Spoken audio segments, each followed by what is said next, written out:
भूतिया फौजी। शाम का वक्त था।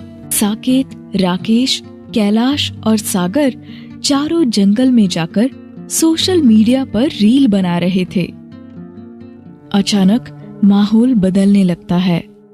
धुंध छाने लगती है, हवा में ठंड बढ़ने लगती है, अंधेरा हो जाता है और तभी किसी के जोर से चीखने की डरावनी आवाज उन चारों को सुनाई देती है। अरे मैंने अभी अभी किसी के चीखने की आवाज सुनी। तुम लोगों ने सुना? कोई दर्द से चीख रहा है। हाँ, मुझे भी वो डरावनी चीख सुनाई दी थी। चलो चलते हैं यहाँ से, पता नहीं इस घने जंगल में क्या होगा। वो दर्द भरी चीख सुनकर चारों वहां से गांव वापस जाने के लिए निकलते हैं।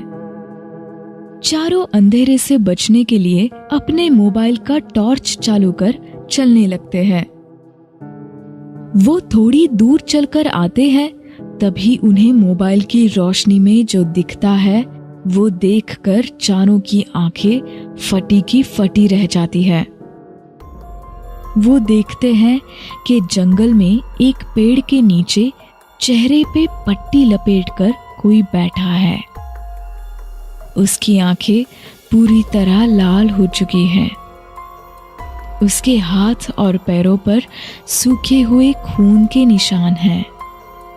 उस डरावने चेहरे को देखकर साकेत,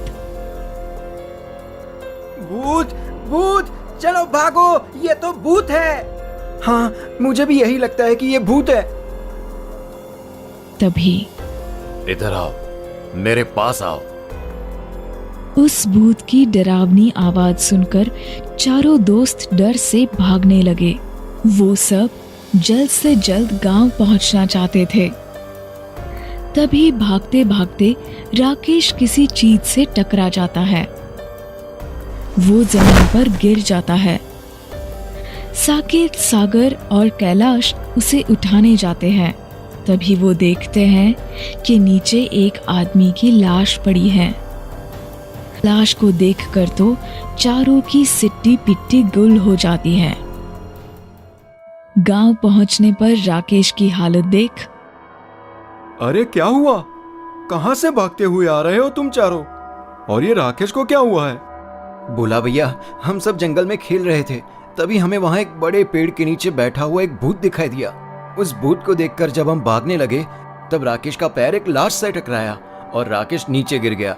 उस लाश को देखकर ऐसा लगा कि उस भूत ने ही उस आदमी को मार डाला हो। अरे लेकिन तुम लोग उस जंगल में गए ही क्यों थे? तुम्हें पता नहीं है क्या, शाम होने के बाद उस जंगल में कोई नहीं जाता। तुम बच्चे कभी बड़ों की बात नहीं मानते। कितनी बार गांव के बड़े सयानों ने कहा है कि उस जंगल में जाना खतरे से खाली नहीं है। उस भूत के सामने जाकर तुम लोगों ने अपनी मौत को न्योता दिया है। रात हो जाती है। कैलाश का फोन कहीं मिल नहीं रहा होता। वो अपना फोन ढूंढने लगता है। तभी उसे याद आता है कि जंगल में हुई उस हड़बड़ी में उसका फोन वहीं गिर गया था। कैलाश को उसके जंगल में बनाए हुए रील को कितने लाइक मिले ये देखने के लिए फोन की बहुत जरूरत थी। इसलिए उसने सोचा कि अरे फोन तो जंगल में ही गिर गया, अब क्या करूं? मुझे लगता है जंगल में जाकर फोन ले आना चाहिए, लेकिन वहां तो भूत है। क्या करूं? जाना तो पड़ेगा। चलो, भगवान का नाम लेकर जाता हूं। वो जंगल में पहुंचकर अपना फोन ढूंढने लगता है। उसे बहुत डर लग रहा होता है। डरते डरते कैलाश अपने फोन को ढूंढ रहा होता है कि तभी अचानक कोई पीछे से आकर उसके कंधे पर हाथ रख देता है। कैलाश पीछे मुड़कर देखता है कि वही डरावना भूत उसके सामने खड़ा है। वो भूत, मेरी मदद करो, मेरी मदद करो। सामने भूत को देखकर कैलाश भागने लगता है। वो भूत भी अपने टूटे हुए पैर से कैलाश का पीछा करने लगता है। अगले दिन गांव वालों को जंगल के बाहर कैलाश की लाश मिलती है। उसकी लाश को देखकर सबको बहुत दुख होता है। साकेत, राकेश और सागर तो अपने दोस्त की लाश को देखकर फूट फूट कर रोने लगते हैं। तब देखा, मैंने तो पहले ही कहा था कि तुम लोगों ने उस भूत के सामने जाकर अपनी मौत को न्योता दिया है। कैलाश को तो उस भूत ने अपना शिकार बना लिया, लेकिन अब बाकी तीनों को बचाने के लिए हमें कुछ करना चाहिए। हाँ हाँ, मेरे पहचान के एक तांत्रिक है, मैं उन्हें यहाँ बुलाती हूँ। अब वही उस भूत को भगाएंगे। मैं कल ही उन्हें बुला लेती हूँ, लेकिन बच्चों तब तक घर से बाहर मत निकलना। रात हो जाती है। सब गांव वाले सो जाते हैं। साकेत, राकेश और सागर की आंखों से तो जैसे नींद उड़ गई थी। वो तीनों सो ही नहीं पा रहे थे। रात के सन्नाटे को चीरते हुए सर सर आवाज से सब गांव वालों की नींद टूट जाती है। वही डरावने चेहरे वाला भूत अपनी टूटी हुई टांग को जमीन पर खींचते हुए गांव में आ चुका था। उसके पैर खींचने की वो आवाज थी। सब अपनी खिड़कियों से झांक कर देखने लगे। वो भूत राकेश के घर के सामने ही खड़ा था। उसे देखकर गायत्री ने तांत्रिक को बुला लिया। तांत्रिक के आते ही सब गांव वाले अपने अपने घरों से बाहर आ गए। तांत्रिक ने उस भूत के शरीर पर भस्म डाल दिया। मेरी इस भस्म की शक्ति से आज तक कोई भूत नहीं बच पाया है। अब तुम्हें गायब करके मैं इस गांव को तुम्हारी दहशत से मुक्त कर दूंगा। पर तांत्रिक के भस्म का भूत पर कोई असर नहीं हुआ।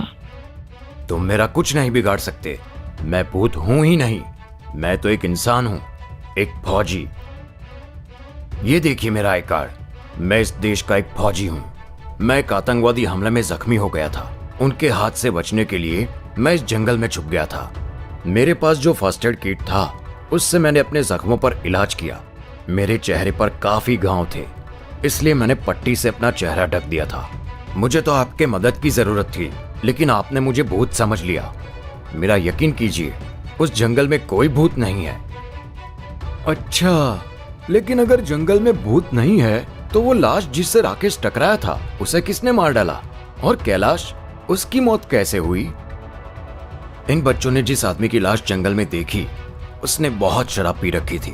नशे की हालत में उसका पैर फिसल गया और वो एक पत्थर पर जा गिरा। सर पर भारी चोट आने की वजह से उसकी मौत हुई थी।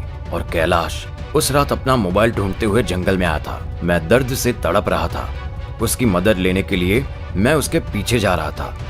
उसने मुझे भूत समझ लिया और डर के मारे उसे दिल का दौरा पड़ गया और उसकी मौत हो गई। जाने अनजाने में ही सही, लेकिन कैलाश की मौत की वजह मैं हूं। इस बात का मुझे बहुत दुख है। फौजी की ये सारी बातें सुनकर गांव वालों को विश्वास हो गया कि वो कोई भूत नहीं है। फिर गांव वालों ने उस फौजी की खबर आर्मी वालों को दे दी। उन्होंने आकर फौजी को आर्मी अस्पताल में भर्ती कराया। आज भी पालमपुर गांव वाले उस जंगल और भूतिया फौजी की बातों को याद करके मुस्कुराते हैं।